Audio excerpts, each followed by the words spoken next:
زن داری، خواهر داری، اپا داری، مادر داری. پس تو میفهمی من چی میگویم. وقتی که در کوچه به سوی دختران میگویی که ای دختر یا چیزی دیگر، اول خواهر و مادر خودت رو پیش چشم آر. تو نگاه نکن که او چگونه لباس میپوشد، او چی کار میکند. تو خودت رو اداره کن. بس در کس رو کوفتی درت رو میکوبد.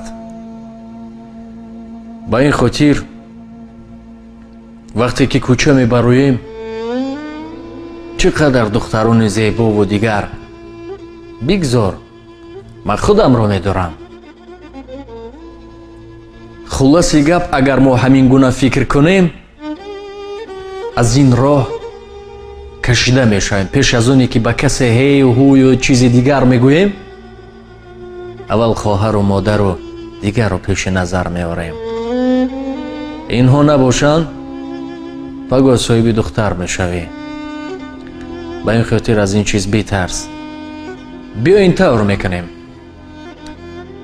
اگر رفت و بر تو خبر بدین که خواهرت رو کسی گپ پرتفته است، پیش روح خواهرت رو کسی گرفته است، حالا این گونه با یک دختر هم میگه که این گونه نقلی شدن، میگه با زبان روسی، یعنی در چی میگه که حتی دستاشون رو میقپن.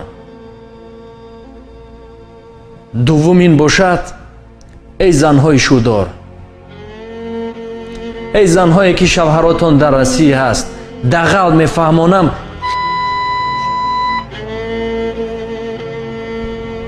به نهایت من میفهمم زیخ میشود یا چیزی دیگر، اما این معنی آن را ندارد که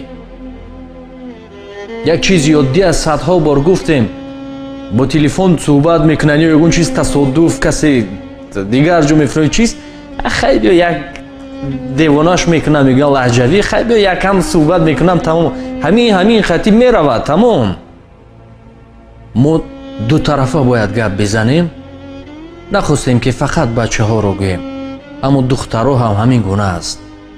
دائما میگفتن اگر که از همین لباس های ملی تاجیکی من استفاده بریم چقدر خوب است. بعدا نفرامون که هستن شکایت میکنن، بعد لباس پوشیشون رو میبینی، در حقیقت جلب، کلمه جلب از چی گرفته شد؟ جلب کننده. بعدا نفرها خفه میشوند. جلب کلمه جلب کننده یعنی که هر چی که میکنن جلب، یک لباس های یک چیزهای میپوشند که این رو ما به دستم خلاب کردن نیتونم، اما جلب میکنه. در حقیقت مرد نفس دارد، میخواهد. بعد میبینی که لباس پوشی هم کمک مدنیت دارد. اگر که ما کوشش کنیم، ما کاردار نیستیم چگونه شما لباس میپوشید یا نپوشید نمیگیم، ما کاردار نیستیم. یعنی که پیش از اونی که بعد شکایت میکنید که بچه هامون گپ میزنند، باید شما هم نیز کمک در این بابت آداب لباس پوشی را بدانید.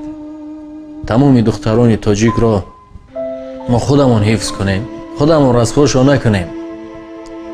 بچه ها که از پس شما و این و آن حتی حالت های می شود که برای این دستی زوری هم به ماشین میدرن، یک کارهای نمی شود، همش به خاطر 5 دقیقه است، یعنی به خاطر یک کیفیت است. پس از او دیگر هر طوری که هستی برای او دیگر هیچ معنی نداره.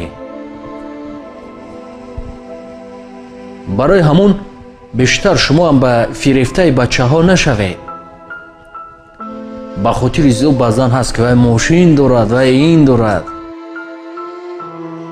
سخت پشیمان میشوید. سخت. قرصک از دو طرف است.